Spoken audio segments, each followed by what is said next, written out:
नमस्कार मित्रों। आज हम एक दिल छू लेने वाली कहानी लेकर उपस्थित हैं। आज की कहानी है घर का चौकीदार। मित्रों, कहानी में आगे बढ़ने से पहले आप हमारे चैनल को अवश्य सब्सक्राइब कर लेना, वीडियो को लाइक और अपने मित्रों से शेयर करना। एक छोटा सा कमेंट्स लिखकर हमारा उत्साह वर्धन तो जरूर करना मित्रों।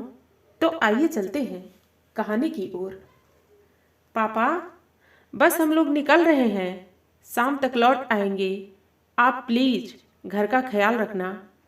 हाँ, आपका खाना टेबल पर रख दिया है, जब भी भूख लगे लेकर खा लेना। रात तक का ही खाना बना दिया है।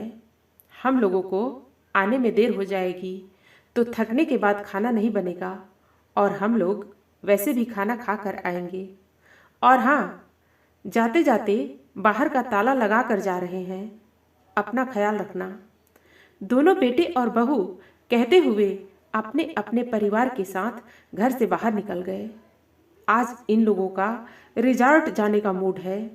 सुबह से शाम तक वही मौज मस्ती करने का इरादा है। एक बार भी किसी ने हरदयाल जी से नहीं पूछा कि वो भी जाना चाहते हैं या नहीं।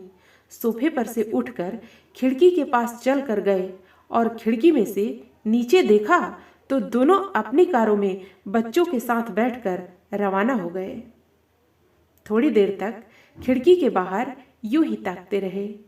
उसके बाद उदास मन से धीरे धीरे चलते हुए डाइनिंग टेबल पर आए और वहां रखे हुए खाने को खोल कर देखा। कैसरोल में 5 रोटियां, डोंगे में पतली सी दाल, एक प्लेट में सलाद के नाम पर एक प्याज काट कर रखा हुआ था। खाने को देखते ही मन सोचने लगे कि अभी तो सुबह के 8 ही बज रहे हैं। आज पूरा दिन मुझे इसी खाने से निकालना है। रात को भी खाना नहीं मिलेगा, इतने से मेरा पेट कैसे भरेगा। पिछली बार भी जब ये लोग घूमने गए थे तब भी बहू इतना सा ही खाना बना कर गई थी। रात को घर पर आने के बाद हरदयाल जी ने सिर्फ इतना ही तो कहा था कि बहू, मुझे बहुत जोर से भूख लगी है। बस उसी में दोनों बहुओं ने रोना धोना मचा दिया था। और बेटे तो वैसे भी अपनी पत्नियों के आगे कुछ बोलते नहीं हैं। पर आज फिर वही एक लंबी गहरी सांस लेकर अपने कमरे की तरफ आए। कमरे में अपनी पत्नी की तस्वीर देखकर आंखों में आंसू आ गए। एक वो थी जो कभी मुझे भूखा नहीं रहने देती थी, पर उसके जाने के बाद तो सचमुच पेट भर खाने को भी तरस गया हूँ। सोचा था कि रिटायर होने के बाद परिवार वालों के साथ खूब घूमूंगा फिरूंगा, पर यहाँ तो बीमार नहीं हूँ, पर घर में हर कोई मुझे बीमार बनाने में लगा हुआ है। जानता था कि हर बात के 2 पहलू होते हैं, पर कभी इस पहलू के बारे में तो सोचा ही नहीं था। पहले कितना घूमने का शौक था। महीने में 2 बार तो परिवार के साथ बाहर घूमने निकल ही जाते थे, पर अब कितने महीनों से तो घर के बाहर भी नहीं निकला हूँ। ये लोग जब भी कहीं जाते हैं ताले में बंद करके जाते हैं। एक बार भी नहीं पूछते कि पापा, आपको भी चलना है क्या। अब तो घुटन सी होने लगी है। किसी से बाहर बात भी नहीं करने देते और खुद भी बैठकर बात करना पसंद नहीं करते।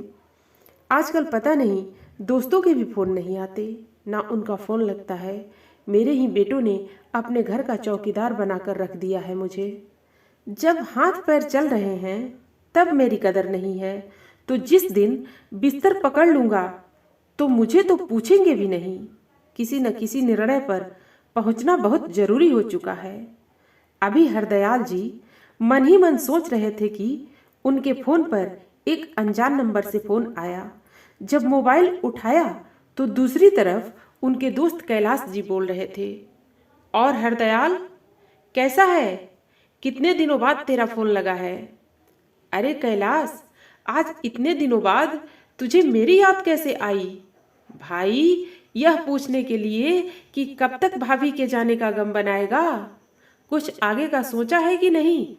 मतलब यह कि इस बार हम सारे दोस्त मिलकर रामेश्वरम घूमने जा रहे हैं।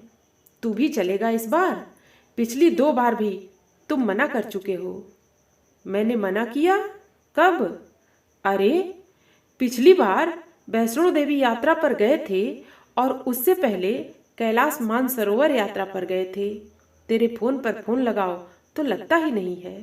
आखिर तेरे बेटों को फोन लगाया था, तब तेरे बेटों ने ही कहा कि पापा मना कर रहे हैं, अब मम्मी के बगैर उनका कहीं मन नहीं लगता। इस बार मैंने किसी और नंबर से फोन लगाया तुझे। कमाल है, ये नंबर तो लग गया। सुनकर हरदयाल जी हैरान रह गए। उन्हें तो बिल्कुल पता नहीं था कि पहले भी 2 यात्रा जा चुकी है। मतलब बेटों ने उन तक बात पहुंचाई ही नहीं, और फिर उनका मोबाइल। अरे क्या हुआ? जवाब तो दे। अचानक कैलाश जी की आवाज से हरदयाल जी की तंद्रा टूटी। अरे हाँ, इस बार जरूर जाऊंगा। कितना क्या पेमेंट देना है वो बता देना, मैं डिपॉजिट करा दूंगा। चल, मैं तुझे अपने व्हाट्सएप ग्रुप में शामिल कर लेता हूँ और वहीं सारी डिटेल भेज देता हूँ। और रही बात पेमेंट की, वो तू बाद में दे देना। कम से कम तूने हाँ तो की। वैसे भी हम कल ही रवाना हो रहे हैं और तेरी टिकट हमने पहले ही करवा ली थी। अगर तू फ़ोन नहीं उठाता तो हम आज तेरे घर आ जाते। अच्छा ठीक है बाबा, पर डिटेल आधे घंटे बाद भेजना। चल फिर फटाफट से तैयारी कर ले, कल सुबह ही निकलना है। कहकर कैलाश जी ने फोन रख दिया। कैलाश जी के फोन रखते ही हरदयाल जी ने अपना फोन चेक किया। हरदयाल जी के अधिकतर सभी दोस्त उसमें ब्लॉक हो रखे थे। उन्हें याद आया कि पिछली बार बच्चों को मेरे भरोसे छोड़कर चारों ऊटी घूमने गए थे। देखकर हरदयाल जी का दिमाग चकरा गया। इतना बड़ा धोखा! कुछ ही देर तक आंखों में आंसू लिए अपनी पत्नी की तस्वीर की तरफ देखते रहे। फिर आंसू पोंछकर सबसे पहले हरदयाल जी ने अपने सारे दोस्तों को अनब्लॉक किया। उसके बाद उठकर अपने कमरे में गए और अपनी अलमारी में से अपने टूर पर पहनने वाले कपड़े निकालकर पैक किए। अपने स्पोर्ट्स शूज निकाले और उनकी धूल साफ की। कुछ कैश और आईडी अपने पास रखे। मोबाइल पर अपने अकाउंट चेक किए। अपनी दवाइयों का बॉक्स रखा। जितना समझ आया उस हिसाब से पैकिंग कर ली और इंतजार करने लगे दूसरे दिन का। रात को जब बच्चे घर आए तब तक हरदयाल जी सो चुके थे। किसी ने भी उनके कमरे में जाने की जहमत नहीं उठाई। सब अपने अपने कमरे में जाकर सो गए। दूसरे दिन जब बेटे और बहुएं चाय पी रहे थे तो हरदयाल जी तैयार होकर अपना बैग लेकर बाहर आए। उन्हें देखते ही बड़ा बेटा बोला, अरे पापा, आप कहाँ चल दिए? मैं अपने दोस्तों के साथ रामेश्वरम टूर पर जा रहा हूँ, मेरा भी टिकट है। हरदयाल जी की बात सुनकर चारों बेटे बहू एक दूसरे की शक्ल देखने लगे। बड़ी बहू बोली, पर पापा जी, आप ऐसे कैसे जा सकते हैं? बच्चों के एग्जाम शुरू होने वाले हैं और हमें भी बेंगलुरु के लिए रवाना होना है। मेरे मौसा जी के बेटे की शादी है। बच्चों को हम किसके भरोसे छोड़कर जाएंगे? आपने सोचा भी है? छोटी बहू ने भी कहा। और क्यों फालतू में पैसे खर्च करना? आपके पास इतना ही पैसा है तो थोड़ा बहुत हमें ही दे दीजिए, बेटे ने भी कहा। और वैसे भी इस उम्र में कहाँ घूमने की लग रही है आपको? कल को गिर पड़ गए तो सेवा कौन करेगा? इसलिए चुपचाप अपना सामान वापस कमरे में रख दीजिए, बड़ी बहू बोली। मुझे आर्डर देने वाली तुम कौन होती हो बड़ी बहू? तुम लोगों ने मुझे अपने घर का चौकीदार समझ रखा है, जो अपने बच्चों को मेरे भरोसे छोड़कर चले जाते हो। तुम लोगों की हिम्मत कैसे हो गई मेरे मोबाइल से मेरे दोस्तों को ब्लॉक करने की? पापा, आप गलत समझ रहे हो। वो आपको कोई डिस्टर्ब ना करे इसलिए ब्लॉक किया था। अच्छा, मेरे आराम का इतना ही ख्याल है तो अपने बच्चे खुद संभालो। और रही बात मेरे घूमने फिरने के खर्चे की, तो वो मैं खुद के कमाए पैसों से कर रहा हूँ, किसी को बताने की ज़रूरत नहीं है। अभी तो मैं रामेश्वरम जा रहा हूँ। वापस आने के बाद निर्णय लूँगा कि अब मुझे क्या करना है। बहुत हो गई तुम लोगों की मनमानी, कहकर हरदयाल जी वहाँ से रवाना हो गए।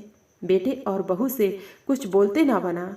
आखिर सब यही सोचते रह गए कि पापा आखिर क्या निर्णय लेंगे। मित्रों, फिर मिलते हैं अगली प्रस्तुति के साथ। धन्यवाद।